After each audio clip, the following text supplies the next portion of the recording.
बहुत समय पहले की बात है। एक गांव में सुलेखा अपनी छोटी बहन काजल के साथ रहती थी। उनके माता पिता के देहांत के बाद दोनों बहनें बहुत गरीब हो गई। उनके पास रहने के लिए एक छोटी सी झोपड़ी थी और वो झोपड़ी भी उन्हें किराए पर मिली थी। छोटी बहन की परवरिश के लिए सुलेखा को अपनी पढ़ाई छोड़नी पड़ी और घर का किराया और बहन के स्कूल की फीस देने के लिए वो छोटे मोटे काम करना शुरू करती है ताकि वो थोड़े बहुत पैसे कमा सके। वो सड़कें साफ करती थी, दूसरों के घरों में बर्तन धोती थी और तो और होटल से खाना लेकर दूसरों के घरों में डिलीवरी का काम करती थी। इतना काम सुलेखा को अकेले ही करना पड़ता था, जिस वजह से वो हर दिन बहुत थकी रहती थी। अरे काजल, मेरे लिए थोड़ा एक गिलास पानी लाना। क्या हुआ दीदी, आज बहुत थकी हुई लग रही हो? क्या बताऊं, मैं तो हर दिन ही थक जाती हूँ। खैर ये सब छोड़, ये बता आज तेरा स्कूल का पहला दिन था, कैसा गया? बहुत बोरिंग था, कोई भी बच्चा मुझसे बात नहीं कर रहा था और आपको पता है सब बच्चे ड्रेस पहन कर आए थे, बस एक मैं ही थी जो घर के कपड़ों में गई थी वहाँ पे। अरे मेरी प्यारी बहन, तू चिंता मत कर, जैसे ही मेरे पास पैसे आ जाएंगे ना, मैं सबसे पहले तेरे लिए नई ड्रेस लेकर आऊंगी और नया बैग भी। सच में? आप सच में लेकर आओगी? हाँ क्यों नहीं, मैं अपनी बहन के लिए इतना भी नहीं कर सकती क्या? आप तो दुनिया की सबसे अच्छी दीदी हो, मैं भी आज आपके साथ खाना बनवाऊंगी। बिल्कुल भी नहीं, तुझे सिर्फ पढ़ाई पर ध्यान देना है, काम मैं संभाल लूंगी। आप मुझे कभी अपनी मदद क्यों नहीं करवाने देती? क्योंकि ये घर की साफ सफाई और खाना बनाना तेरा काम नहीं है। तुझे तो पढ़ लिख कर एक कामयाब इंसान बनना है और एसी वाली कंपनी में बैठकर काम करना है। चल जाकर अपनी पढ़ाई कर, किताबें हैं ना? हाँ मेरे पास सारी किताबें हैं। ठीक है तो मैं पढ़ाई करने जाती हूँ। उसके बाद काजल अपनी पढ़ाई करने बैठ गई और सुलेखा खाना बनाने लगी। कुछ ही देर बाद जब खाना बन गया, काजल, ओ काजल, खाना बन गया है, जल्दी से आजा। थोड़ी देर में आ रही हूँ दीदी, जब तक आप खा लो। अरे खाना ठंडा हो जाएगा और खाने के समय पर कोई काम नहीं करता, चल जल्दी आ। उसके बाद दोनों बहनें मिलकर खाना खाते हैं और सो जाते हैं। अब अगले दिन सुबह का नाश्ता बनाने के लिए जब सुलेखा रसोई घर में गई तो उसने देखा कि राशन खत्म हो गया। अरे ये क्या, राशन खत्म हो गया? कल ध्यान क्यों नहीं दिया मैंने? अब क्या करूं, अब सुबह सुबह नाश्ता कहाँ से बनाऊं? तभी काजल बोली, दीदी जल्दी से नाश्ता दे दो, बहुत भूख लगी है, स्कूल जाने में भी देरी हो रही है। काजल, राशन खत्म हो गया है, इसीलिए सुबह का नाश्ता नहीं बनाऊंगी। आज तो स्कूल ऐसे ही चली जाना, शाम को मैं कुछ खाने के लिए ले आऊंगी।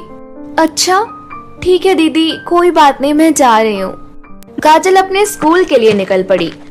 कुछ ही देर बाद सुलेखा भी अपने काम के लिए निकल दी। पूरा दिन काम करते करते सुलेखा बहुत थक चुकी थी।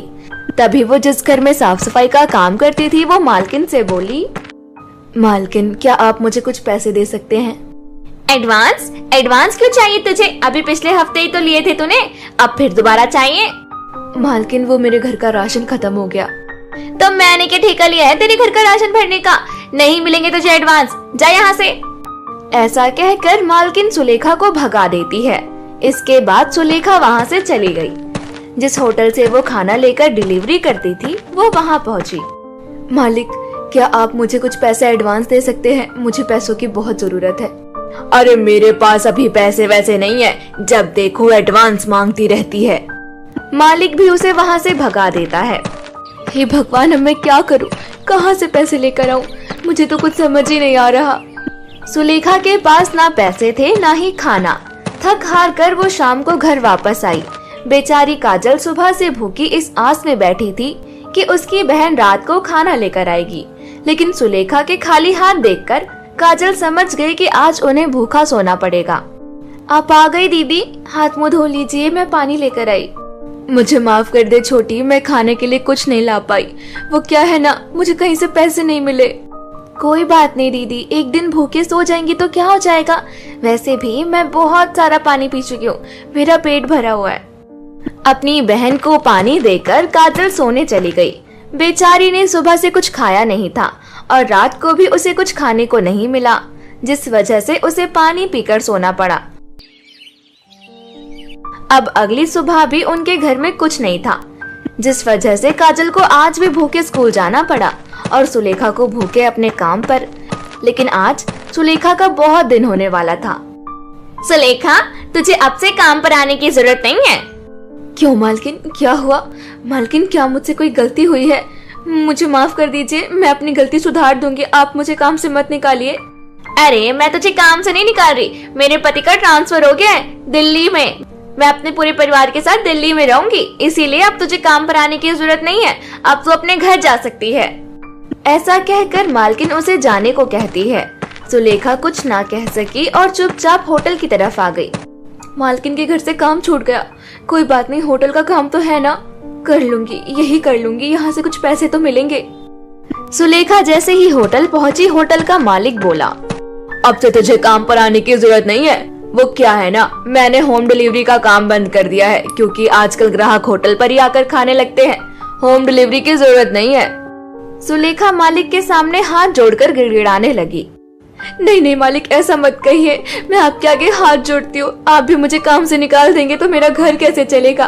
2 दिन से मैंने और मेरी बहन ने कुछ नहीं खाया, मुझे काम पर रख लीजिए, होटल में कोई भी काम दे दीजिए, मैं कुछ भी करूंगी। अरे मेरा होटल स्टाफ से भरा हुआ है, मेरे होटल में कोई काम नहीं है, तू कहीं और जाकर काम ढूंढ ले। ऐसा कहकर होटल का मालिक भी उसे निकाल देता है।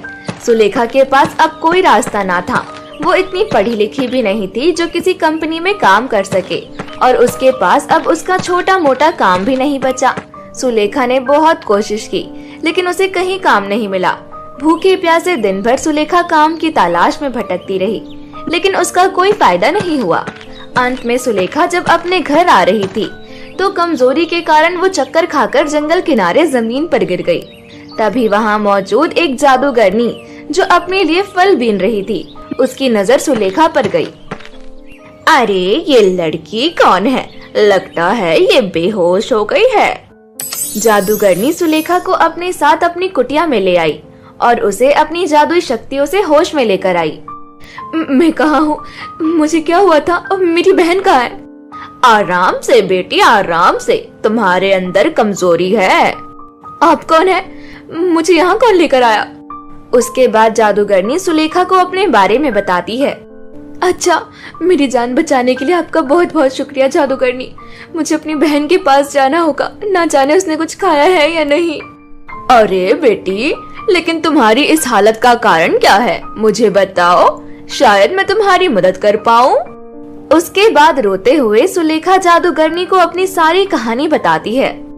बचपन से ही मैं और मेरी छोटी बहन अनाथ है, हमारे सर पर किसी का हाथ नहीं, हमने बहुत मुश्किलों से अपना जीवन गुजारा और अब फिर से हमारे पास खाने को कुछ नहीं बचा।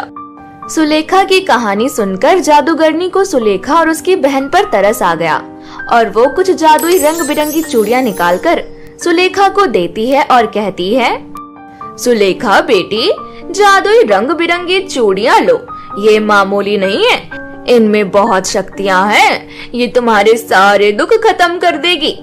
जादुई रंग बिरंगी चूड़ियों को लेकर अब घर जाओ और तुम इसे जो भी कहोगी ये सब पूरा करेगी। क्या सच में ऐसी कोई चीज होती है जादूगरनी जी?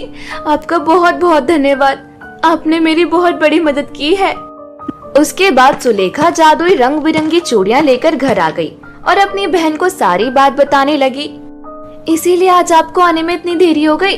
पता है मैं कितना घबरा गई थी, मुझे लगा ना जाने आप कहाँ चली गई हो। लेकिन ये तो बहुत अच्छी बात है कि आपकी मुलाकात जादूगरनी से हुई और जादूगरनी ने आपको ये रंग बिरंगी चूड़ियां दी। दीदी, इससे आप खाना मांगो ना, मुझे बहुत भूख लगी है।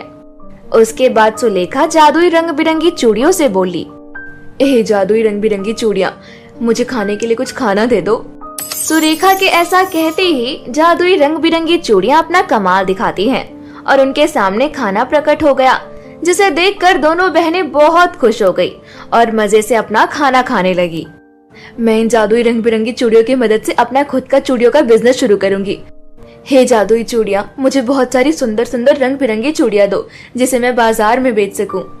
सुलेखा के ऐसा कहते ही एक बार फिर से जादुई रंग बिरंगी चूड़ियों ने अपना चमत्कार दिखाया और उसके सामने बहुत सारी रंग बिरंगी चूड़ियां, जो दिखने में बहुत सुंदर थी, वो अपने आप ही प्रकट हुई। उसके बाद सुलेखा सारी चूड़ियों को लेकर बाजार पहुंची और बाजार के कोने पर ही एक कपड़ा बिछाकर उन पर अपनी चूड़ियां रखकर बेचने लगी। चूड़ियां ले लो, रंग बिरंगी चूड़ियां ले लो। सुरेखा की चूड़ियां रंग बिरंगी इतनी ज्यादा सुंदर थी कि सभी औरतें उसे खरीदे बिना नहीं रह पाई और पल भर में ही उसकी सारी रंग बिरंगी चूड़ियां बिक गई, जिससे उसने एक ही दिन में बहुत मुनाफा कमा लिया। इतने पैसे तो मैंने इतने सालों में नहीं कमाए थे जितने आज कमा लिए। ये सारा चमत्कार जादुई रंग बिरंगी चूड़ियों का ही है। जादूगरनी का दिल से शुक्रिया। अब उस दिन के बाद से दोनों बहनों की जिंदगी बहुत आसान हो गई और दोनों हंसी खुशी रहने लगे। देखते ही देखते मेहनत करके सुलेखा ने गांव में एक बहुत बड़ी चूड़ियों की दुकान खोली।